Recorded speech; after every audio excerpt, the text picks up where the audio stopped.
Nacional del Tereré. Sí, señor. A peaña ne mandó a través de Incaraí, de Icoalle, Peaga y super Evagina Mario García Ciani.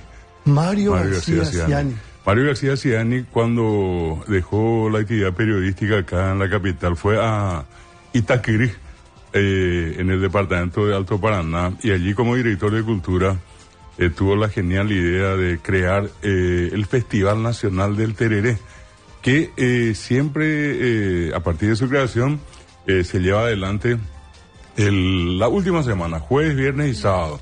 Y en algún momento basado en eso, él presentó un anteproyecto de ley que fue, en este caso, encaminado por el entonces diputado Dionisio Ortega, y sale la ley diciendo que el último sábado, cada último sábado de febrero, es el Día Nacional del Tereré, en coincidencia con el último día del Festival Nacional del Tereré en Itaquirí. De allí viene la recordación del Día del Tereré, siempre el último sábado. No tiene una fecha fija.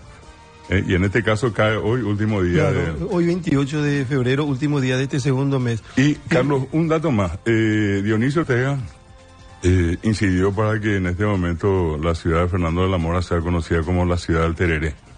Allá a la entrada, en el corpóreo, como se le dice hoy, allí vamos a encontrar la ciudad del Tereré. Quiero mencionar un poquitito más de Mario García Ciani. Sí. Él fue profesor de la Escuela Municipal de Locución. Fue trabajador del diario Noticias.